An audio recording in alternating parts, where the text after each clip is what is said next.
네, 안녕하세요. 반갑습니다. 저는 그 국내 최대 코딩 유튜브 채널 운영하고 있는 유튜브 크리에이터 조코딩이라고 합니다. 반갑습니다. 네. 자, 그럼 이제 자장님께 마이크를 넘겨드리도록 하겠습니다. 네, 그러면은 이제 토크쇼를 시작해 보도록 하겠습니다.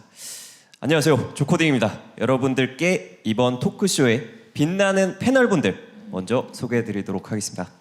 네, 첫 번째 패널은 티타임즈의 홍재희 기자님이십니다.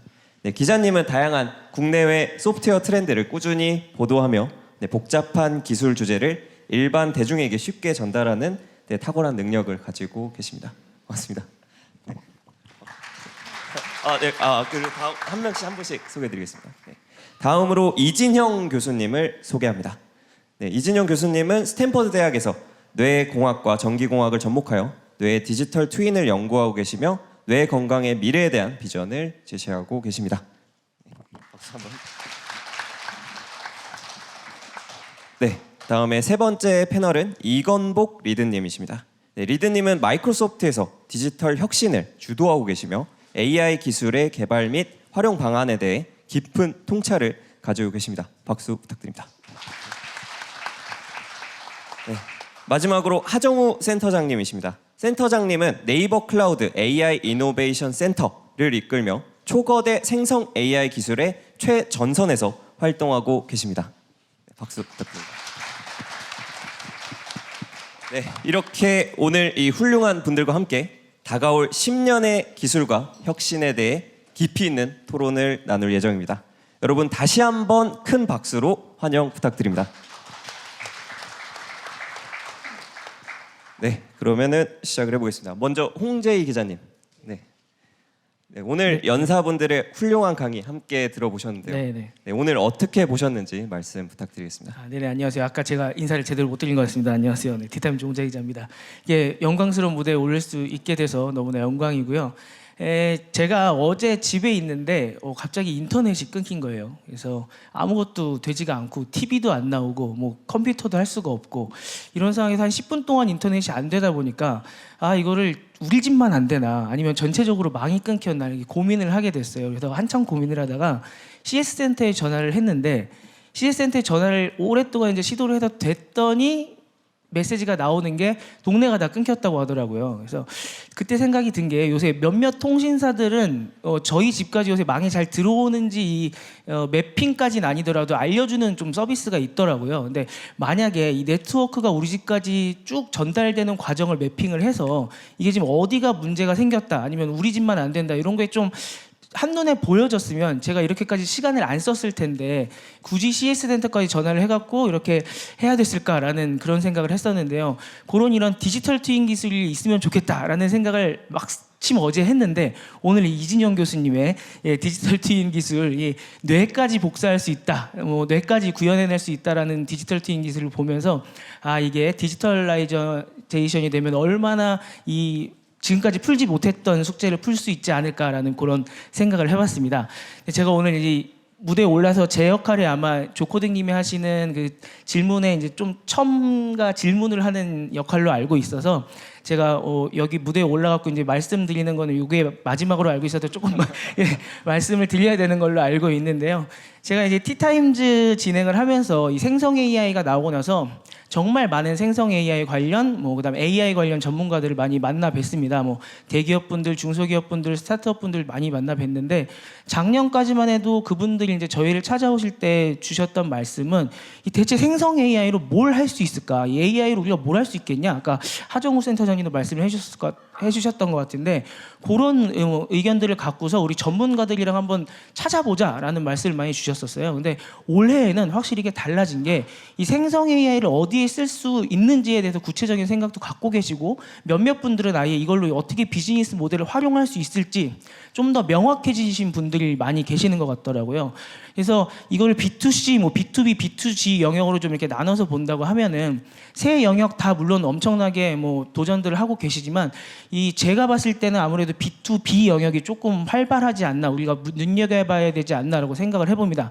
오늘 뭐 하정우 센터장님이나 이공복 선생님이 말씀을 해주셨던 것처럼 이 생산성을 어떻게 높일 수 있는가에 대한 그런 서비스를 이미 제공하고 있는 회사들도 많이 있는 것 같고요.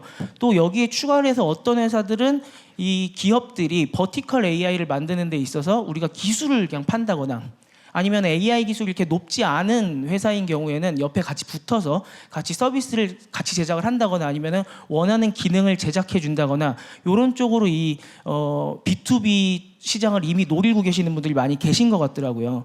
근데 우리가 모바일 시대를 생각을 해보면은 그때는 B2C 애플리케이션으로는 굉장히 많이 앞서 나갔지만 그러다 보니까 글로벌 시장에 좀 대응이 안 된다라는 이야기도 있었고, 그다음에 B2B나 뭐 솔루션을 만드는 데는 좀 약하다 이런 얘기들도 있었던 것 같은데, 확실히 AI 쪽을 지금 도전하는 입장에서는 벌써 B2B 쪽 혹은 뭐 딥테크 쪽으로도 파시는 분들도 계시고 아예 글로벌 시장을 처음부터 노리시는 분들도 많이 계시는 것 같아서 확실히 좀 진일보한 게 아닌가 그런 생각을 해봅니다.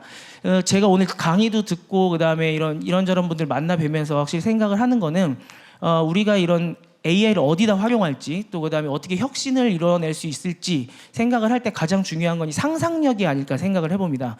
우리가 이전까지는 패스트 팔로워 역할에 이제 만족을 많이 했었던 것 같은데 그때는 뭐 성공 사례를 분석한다든지 이제 롤 모델을 가까운다든지 이런 게 더 중요했다고 하면은 이렇게 기술을 선도하는 입장에서는 상상력이 제일 중요한 게 아닌가 생각을 해보고요.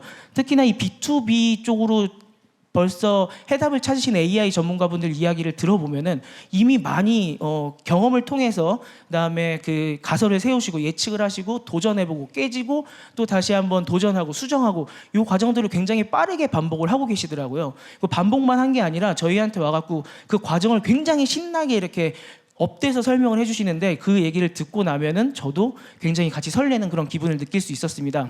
아마 오늘 이 자리도 여기 계시는 많은 분들 그다음에 앞에 계시는 분들 이 많은 경험을 통해서 이 상상력을 같이 나누는 자리가 아닌가 생각을 해보고요. 제가 한 가지 마지막으로 바라는 게 있다면 상상을 하는 데 있어서 이제 저 같은 사람도 질문을 드리고 조금이라도 미약하게나마 도움을 드릴 수 있겠지만 그 정말 도전하고 깨지고 또 다시 도전하는 이 힘든 역할은 여기 계신 분들 또 앞에 계신 분들이 해주셔야 되잖아요. 이분들한테 우리나라의 미래가 달려 있다라고 저는 생각을 하고 우리나라의 미래를 꼭 책임져 주셨으면 좋겠다. 이렇게 마지막 말씀을 맺도록 하겠습니다. 감사합니다. 홍정희 기자님 좋은 말씀 너무 감사드립니다. 네, 그러면 이제 그 발표하신 이제 교수님들께 질문 한 번씩 드리도록 하겠습니다. 네, 먼저 이진영 교수님께 질문 드리고 싶은데요. 네, 교수님은 이제 뇌의 디지털 트윈과 이제 뇌 건강 관리하고 예측하는 새로운 방법을 또 연구하고 계신데요. 이제 현재 기술로서 이제 뇌의 디지털 트윈을 구현하는데 좀 가장 큰 도전이 있었다면 어떤 게 있었을까요? 가장 큰 도전이 너무 많아가지고 좀 가장 큰을 뽑으라시니까 어려운데 제가 그냥 간략하게 개요를 말씀드릴게요. 이런 걸 하는 데 있어서는 우선은 그런 디지털 트윈을 만들기 위한 기본적인 베이직 사이언스를 하는데 일단 한 15년이 걸렸습니다. 근데 그거뿐만 아니라 그거를 환자에게 딜리버리 하기 위해서는 정말 state of the art software 엔지니어링 기술도 필요하고 거기에 더 나아가서는 직접 환자에 대한 데이터를 다뤄야 되기 때문에 그런 데이터를 모으는 것도 굉장히 어려웠어요. 그 데이터를 모으는 것도 굉장히 어렵고 뿐만 아니라 거기에 따라서 그 데이터를 이해하고 분석해서 AI 기술을 사용하고 또 뉴로사이언스 기술까지 하는 것도 굉장히 어려웠어요. 근데 거기다 더해서 이제 헬스케어 산업은 다 규제가 있기 때문에 또 규제를 다 통과하는 것도 엄청나게 힘들었습니다. 하지만 기본적으로 펀더멘탈하게 안 될 부분은 없도록 많은 것들이 이제 다 해결이 된 것 같습니다. 답변 감사합니다. 홍재 질문하시겠습니다. 예, 제가 추가 질문 좀 드리면 이제 이 전을 질문해 주셨으니까 아까 뭐 엘비스도 만드시고 이제 앞으로는 이용자들이 정말 집에서 그냥 측정할 수 있게끔 됐으면 좋겠다라고 말씀을 해주셨잖아요. 그 과정 속에서 풀어갈 숙제들이 제일 관심이 많으실 것 같거든요. 여기서 계신 분들이 또 같이 도와주셔야 되는 부분도 있을 거고 어떤 부분이 제일 중점적으로 풀어야 될 숙제입니까? 사실 그거는 어떻게 보면 좀 궁극적인 저희의 목표이지만 사실 저희가 지금 집중하고 있는 부분은 병원에 갔을 때 어떻게 케어를 받을 수 있느냐 하는 조금 더 사실은 더 어려운 부분이기도 하지만 시작점이 그쪽이어야 된다고 생각해서 그렇게 했는데 이제 거기에 있는 부분들을 저희가 해결해 나가면서 사실은 소비자에게 다가가는 거는 어떻게 보면 조금 더 쉬울 것으로 예상이 되고 그렇게 될 때는 또 더 나아가서 많은 기술들이 이제 커스터머한테 가까이 있는 IT 기술이나 그런 업체들과의 협력도 굉장히 중요할 것으로 생각이 됩니다.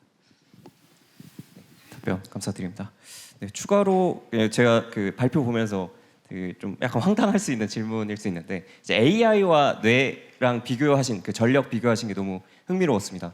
이제 그러면 생각이 든 게 AI도 지금 이렇게 소프트웨어로서 이제 오픈 AI 돌리듯이 돌릴 수가 있는데 나중에 이제 뇌 시뮬레이션이 계속 고도화되다 보면 뇌도 어떻게 보면 그냥 사스 프로덕트 돌리듯이 뭔가 생각이나 시뮬레이션도 이제 AI처럼 돌릴 수 있지 않을까 이런 생각이 들었는데 그거에 대한 의견이 궁금합니다.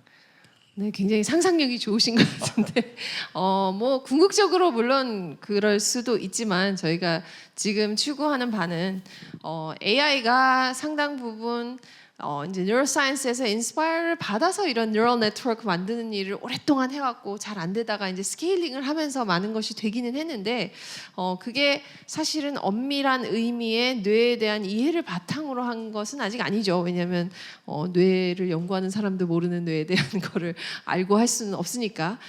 근데 이제는 그런 알고리즘들이 이해가 되는 입장에서 봤을 때는 AI를 다르게 설계하면 좀 더 에너지 이피션트한 컴퓨팅이 가능하겠다는 인사이트가 이제 나오고 있고 그런 것들을 바탕으로 조금 더 발전된 지금 현재에도 엄청난 임팩트를 주고 있지만 거기에서 다음 단계로 발전된 AI는 뉴로사이언스 인사이트를 바탕으로 해야 가능할 것이고 거기에서 제너럴 AI를 가능하게 하는 것은 물론이거니와 에너지 에피션시가 해결이 안 되면 되지 않는 그 부분들이 이제 뉴로사이언스 인스파이어된 진정한 의미의 AI로 극복이 될 것으로 예상이 되고 사실 될 것 같은 그런 결과들을 많이 보고 있습니다.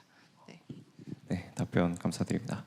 네, 마지막으로 이제 질문드리고 싶은 게 이제 디지털 트윈 뇌와 디지털 트윈 기술이 발전하면서 이제 우리 사회에 좀 긍정적인 변화가 있다면 어떤 게 있을지 좀 교수님의 비전을 듣고 싶습니다.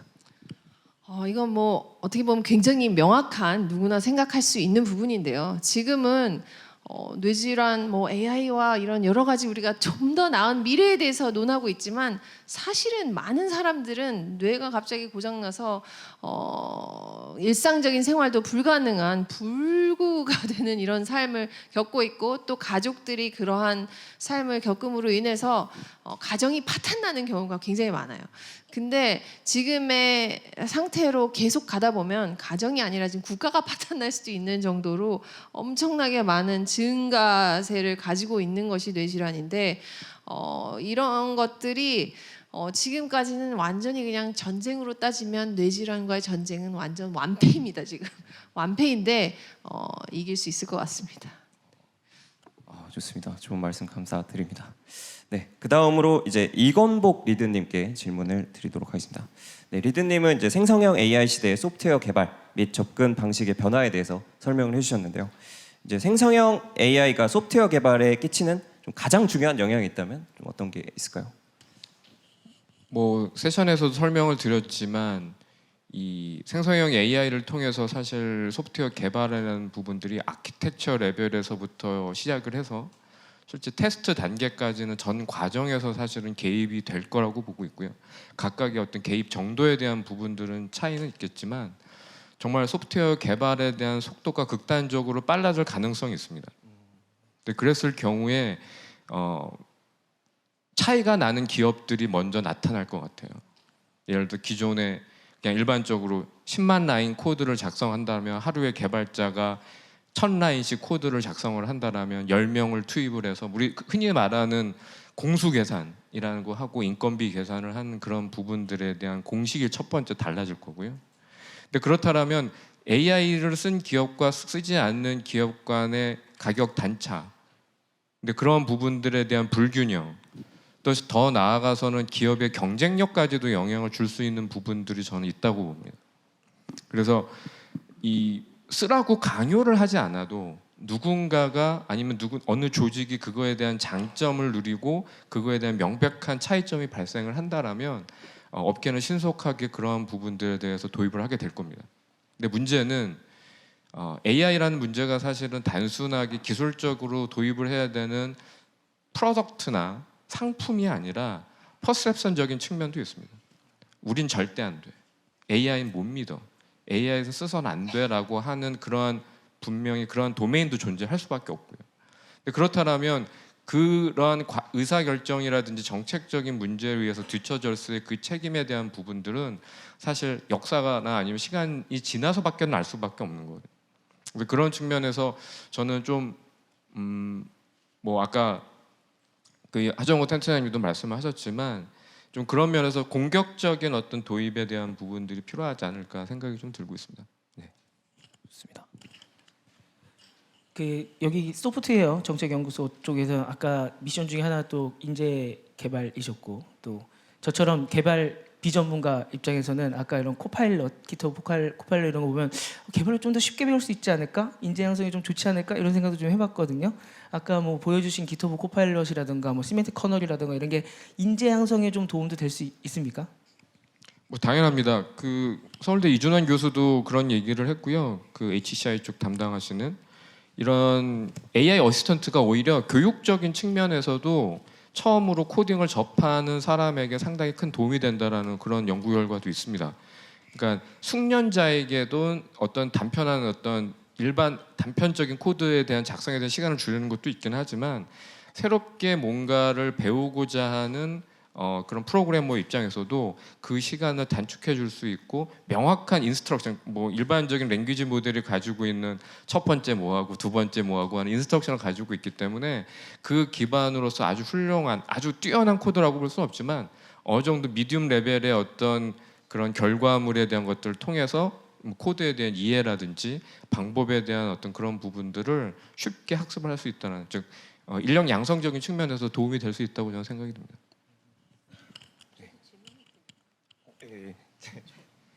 그래서 질문이 있는데요. 그렇게 이제 아래를 위로 상향으로 평균으로 맞춰주는 효과는 있을 것 같은데 이제 아래를 위로 내리는 효과는 없을지. 위를 아래로 역으로 내리는. 네, 그 중간으로 평준화를 시키는 그런 문제점은 없을지. 사실은 제가 생각하는 AI에서 가장 챌린징한 부분은 프리시전이 있는 하이엔드 아웃컴을 내기는 사실 구조적으로 어려운 면이 있는데 이제 소프트웨어나 인재 양성 면에 있어서는 그런 하이엔드 인재를 양성하는데 문제가 있지는 않을지에 대해서 먼저 여쭙고 싶습니다. 네, 그 부분은 뭐 당연히 이런 숙련된 사용자가 AI를 통해서 숙련된 엔지니어가 사람이 나온다는 부분들은 상당히 어려운 부분들이긴 합니다. 그렇다고 그걸 저해하지 않는다고 생각이 들고요. 마치 스마트폰이 나와서 기존에는 내가 제 친구의 전화번호 100명을 기억할 수 있는 암기력이 있었는데 스마트폰이 나와서 나는 이제 아무도, 심지어 집에 같이 사는 사람의 전화번호도 기억을 못하는 게 이 뇌적인 퇴화냐라고 생각하지 않습니다. 오히려 내가 스마트폰에 있는 1000명의 연락처 주소가 사실 외우는 게 능력이 아니라 그 하이 레벨에 대한 기준이 어떻게 보면 조금 달라질 수 있어요. 왜냐하면 지금은 코딩을 잘하는 사람에 대한 모습이 어떤 게 돼 있냐면 정말 없던 걸 만드는 사람이 아니라 어떤 걸 잘 외우고 있는 사람일 수도 있습니다.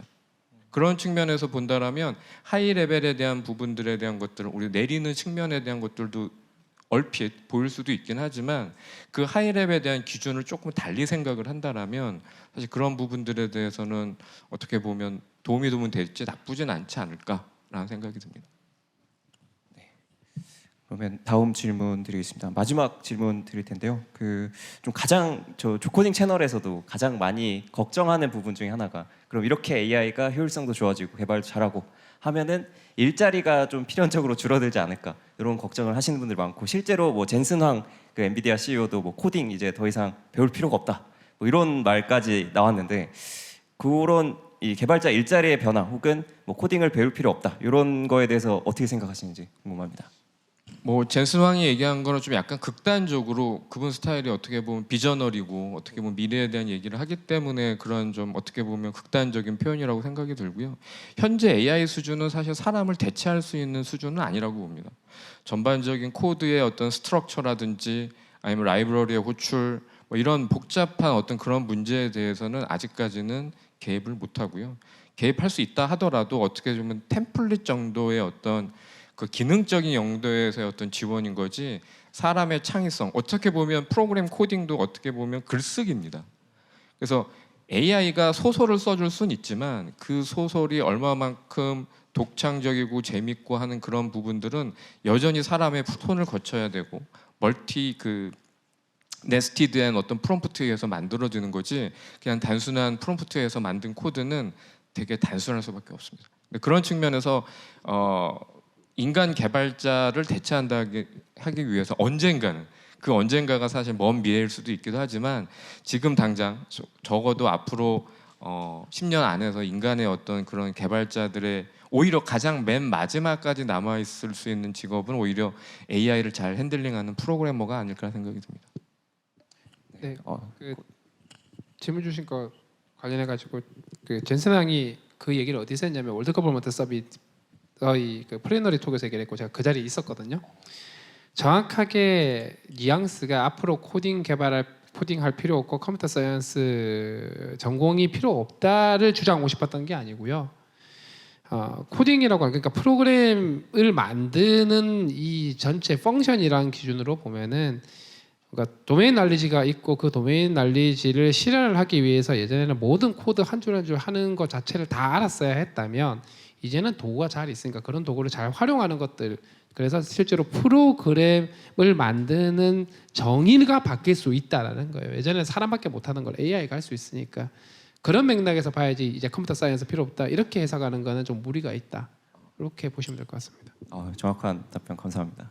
그래서 실제로 조코딩 채널 보시는 분들 중에도 그 걱정이 많아서 많은 질문이 들어오는데 굉장히 좀 희망이 되는 답변이 된 것 같습니다. 네, 그 다음에 이제 좀 하정우 센터장님께 질문을 드리고 싶은데요.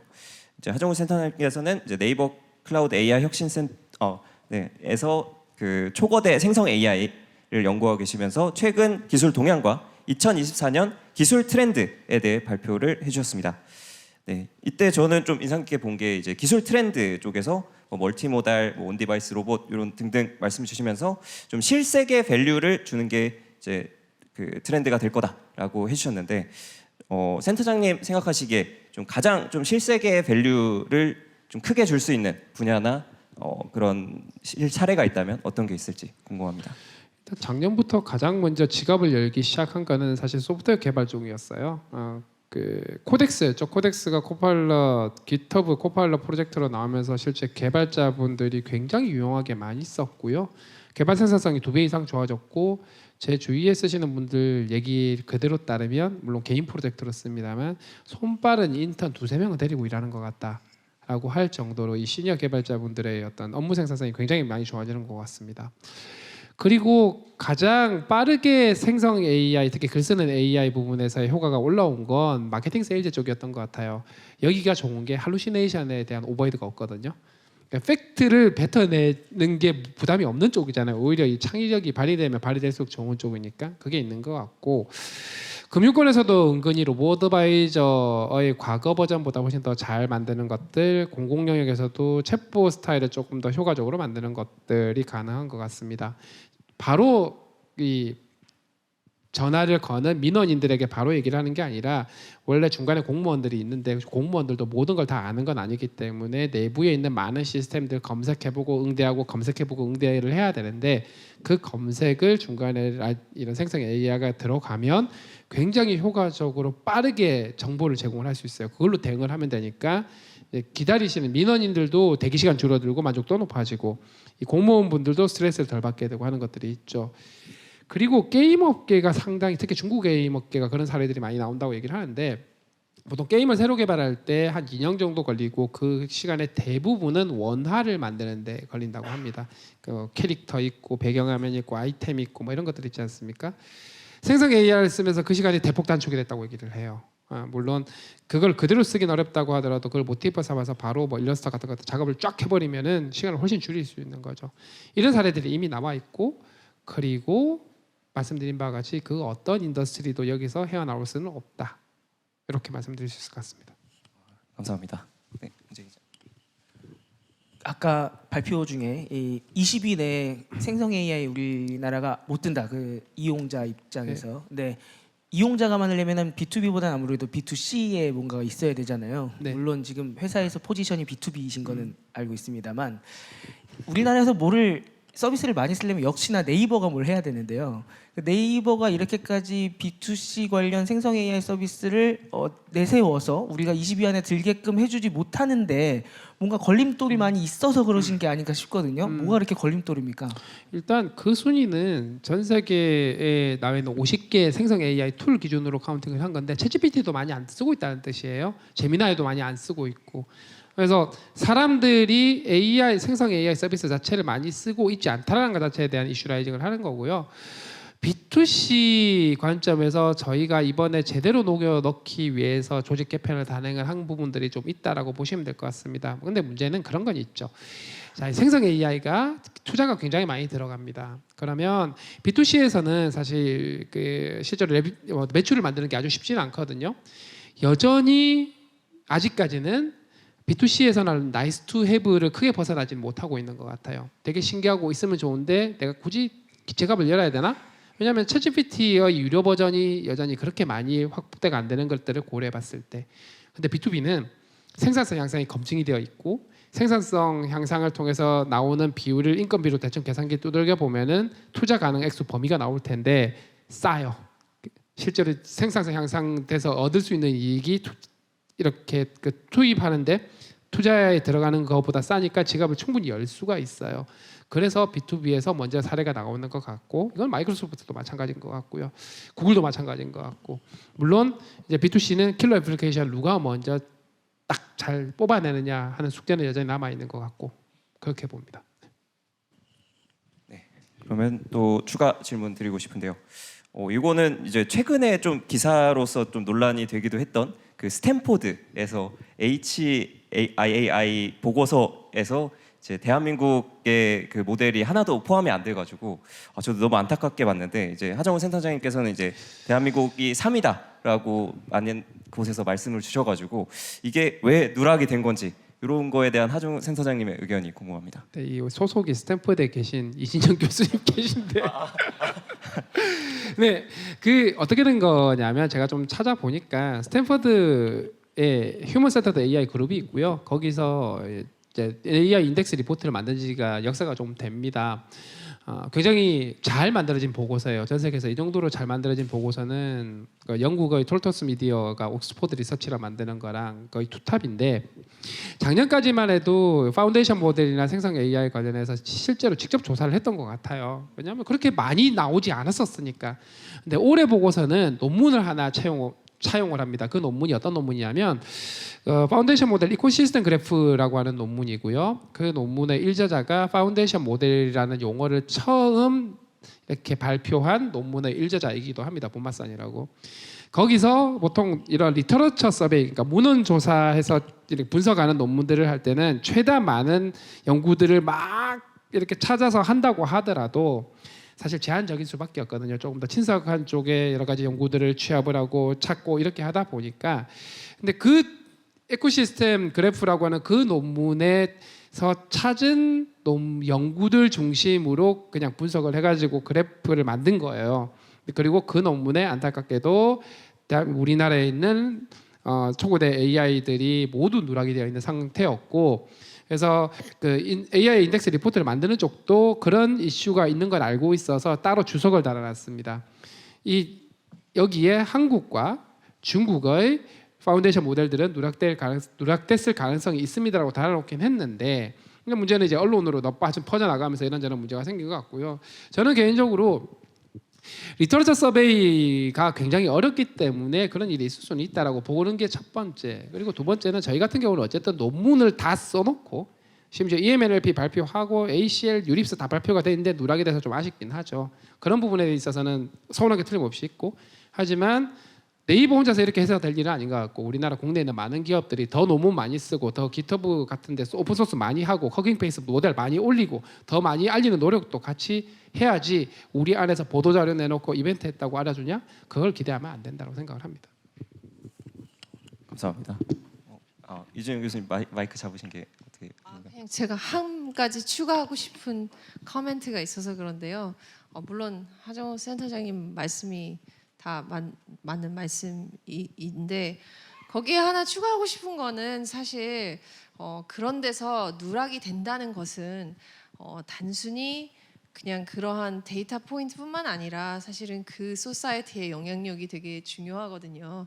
근데 어떻게 보면 한국 커뮤니티가 가지는 국제적인 무대에서의 영향력이 작은 것이 사실은 이런 네이버뿐만 아니라 여러 가지 한인 구성원들이 세계 무대에서 활동하는데 굉장히 큰 제약이 되고 있습니다.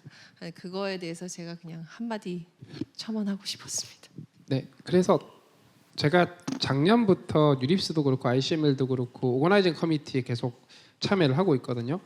ICML이나 유립스 정도 되는 컨퍼런스에 오거나이징 커미티를 하면은 그래도 조금 더 노출을 할 수 있는 기회, 알릴 수 있는 기회들이 생겨요. 국내에 있는 많은 교수님들 열심히 하고 있는데 회사에 있는 많은 멤버분들도 이런 기회들을 최대한 살려서 계속해서 알리는 노력이 필요하다. 물론 굉장히 시간 많이 쓰고 굉장히 힘들고 귀찮은 일이 맞습니다만 조금 소명 의식을 가지고 이준 교수 말씀하셨던 것처럼 글로벌 비지빌리티를 올리기 위해서는 가만히 있다고 아무도 챙겨주지 않는다. 더 열심히 알리고 우리 영향력을 발휘하기 위해서 노력하고 투자하고 해야 되는 것 같다는 말씀을 드립니다. 감사합니다. 저도 그거를 이제 유튜브에서도 전하면서 막 많은 분들이 왜 누락된 거냐에 대한 궁금증이 많았는데 명확한 답변이 된 것 같습니다. 네, 그 다음에 이제 마지막으로 이제 앞으로 AI 기술이 발전함에 따라서 이제 여기에 아마 좀 개발자분들이 많이 참석하고 계실 텐데요. 좀 어떤 역량을 강화해야 좀 앞으로의 이제 좀 개발자 시대에서 좀 잘 살아남을 수 있을까 이런 거를 궁금해하시는 분들이 많을 것 같아서 그 질문을 마지막으로 드리겠습니다. 일단 어차피 AI라는 도구를 쓸 거니까 얘가 이 도구가 잘할 수 있는 것, 잘 못하는 것 명확하게 알고 써야 될 것 같고 그리고 사실 각 분야에서 도메인 알리지가 굉장히 중요할 것 같습니다. 그래서 아예 그냥 소프트웨어 개발을 한다고 하더라도 대부분은 그냥 IT 인더스트리만 있는 게 아니지 않습니까? 모든 산업에서 소프트웨어 엔지니어링과 소프트웨어 운영, 역량 개발이 필요한데 거기서 문제를 잘 정의하고 문제를 잘 도출하고 거기에 맞는 펑션을 잘 정의하고 하는 것들을 하기 위해서는 실제로 풀고자 하는 문제 본질에 대한 이해가 굉장히 중요해요. 그게 명확하게 정의가 되면 그 다음부터는 이 성능 좋은 AI 도구를 활용을 하든 AI 도구가 미진한 것들은 좀 이렇게 검증 같은 걸 하든 출발은 본질에 대해서 정확하게 이해하는 것, 그걸 하기 위해서는 각 도면에서의 전문 지식과 경험과 역량 이런 것들이 차별화되는 포인트가 아니라고 생각을 합니다. 네, 좋은 답변 감사드립니다. 네, 그 다음으로 이제 많은 참가자분들께서 패널분들께 질문을 보내주셨는데요. 네, 시간 관계상 이제 제가 그 중에 하나를 골라서 이제 그 참가자분들의 질문을 대신 질문 드리도록 하겠습니다. 네, 일단 질문에 채택되신 분께는 소정의 경품을 드린다고 하니까요. 네, 경품도 받아가시면 좋을 것 같습니다. 네, 먼저 이제 이진형 교수님께 이진형 교수님, 전준규 님께서 남기신 질문을 전달드리겠습니다. 네, 퀘스천. 네, 현재의 의학 관련 AI는 진단에 특화된 듯 합니다. 교수님이 생각하시기에 향후 뇌과학 측면에서 AI가 담당하게 될 역할과 그 파급 효과는 어떻게 될 것으로 생각하시는지 궁금합니다. 라고 전준규님께서 질문 남기셨습니다. 굉장히 좋은 질문이신데요.